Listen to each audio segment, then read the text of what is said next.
ये कुंभ का आयोजन, महाकुंभ, हमारे हिंदू परंपरा के तहत हजारों साल से होता आया है। साधु संत ऋषि मुनि जिन्हें हम कभी नहीं देख पाते हैं, वो वहां पर प्रयागराज में आकर के न केवल वहां पे पूजा पाठ या जो तिथियां होती हैं उस दिन स्नान करते हैं। लोग दान देने, लोग गंगा में स्नान कर करके, संगम पे स्नान कर करके पुण्य के लिए, और तमाम आयोजन होते हैं।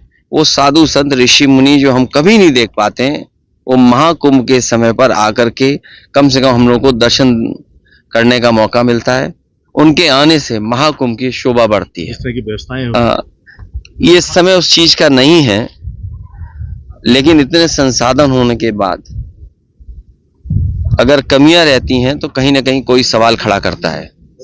और आज का समय तो ऐसा है कि हर चीज लाइव है, हर चीज दिख रही है, रिकॉर्ड कर रहे हैं लोग। हमें उम्मीद है कि सरकार उन तमाम कमियों पर ध्यान देगी और उन चीजों को सही तरीके से इंतजाम करके, क्योंकि अभी बहुत दिन महाकुंभ को चलना है, हमें उम्मीद है सरकार उन तमाम कमियों को दूर करेगी। सर, आप माँ गंगा हरिद्वार से लेकर के और आखिरी कलकत्ता, वेस्ट बंगाल, वहां तक गंगा माँ बह के जाती हैं। और जो माँ गंगा में जहां डुबकी लगाना चाहे लगा सकता है। हर जगह का अपना महत्व है, समय के हिसाब से, और महत्व हर जगह का अलग अलग तरीके से है। कल जब मैं यहाँ आया, महासंक्रांति थी, इसलिए मैंने कल ही यहाँ पर माँ गंगा के स्नान किया। दान की परंपरा है, मैं जरूर दान करूंगा। और संगम कब जाएंगे? जब माँ गंगा बुलाएंगी। हम सब लोग परिवार के सदस्य हरिद्वार में जो भारतीय परंपरा और हिंदू परंपरा के तहत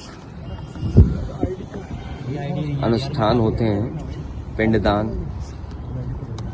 उसी पूजा के लिए हम लोग यहाँ पर आए हैं। माँ गंगा के किनारे हम लोगों ने पूजा की है और ये अनुष्ठान मोक्ष के लिए और आत्मा की शांति के लिए यहाँ के पंडित जी के माध्यम से हम लोगों ने कार्य कराया है। चाचा हमारे बीच नहीं रहे, इसलिए हमें परिवार के सदस्यों के साथ जो अनुष्ठान करने आना पड़ता है वो हम लोग करने आए हैं। इंडिया गठबंधन इंटैक्ट है और मुझे याद है इंडिया गठबंधन जब बन रहा था, बिहार के मुख्यमंत्री नीतीश कुमार जी ने तमाम दलों के नेताओं से बात की। उस समय हमारी पार्टी से भी बात की। उस समय इंडिया गठबंधन के बनते समय यही कहा गया था, जो रीजनल पार्टी जहां मजबूत है उस रीजनल पार्टी को इंडिया गठबंधन मजबूत करेगा। दिल्ली में आप बहुत मजबूत है, इसलिए समाजवादी पार्टी ने आपका समर्थन किया है। जो रीजनल पार्टी बीजेपी से मुकाबला कर रही हैं, हम इंडिया गठबंधन के सभी नेताओं को मिलकर के उनकी मदद करनी चाहिए, उनके साथ खड़े होना चाहिए, क्योंकि दिल्ली में आप कांग्रेस आमने सामने हैं। हमारा सुझाव तो यही है कि आप मजबूत हैं, इसलिए हम आपके साथ खड़े हैं। राहुल गांधी कांग्रेस इसका पालन करती हुई नजर, मोदी झूठ बोलते हैं, उसी तरह अरविंद केजरीवाल भी झूठ बोलते हैं। देखिए, अब ये क्योंकि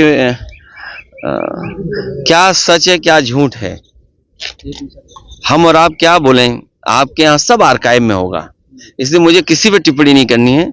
सवाल दिल्ली का है, बीजेपी हारे ये हमारा मकसद है और यही मकसद कांग्रेस का है, यही मकसद समाजवादी पार्टी का, यही मकसद आपका है। तो जब मकसद एक है तो झूठ सच कुछ नहीं, हमें केवल ये देना चाहिए, भारतीय जनता पार्टी से बड़ा झूठ बोलने वाला कोई दल नहीं है।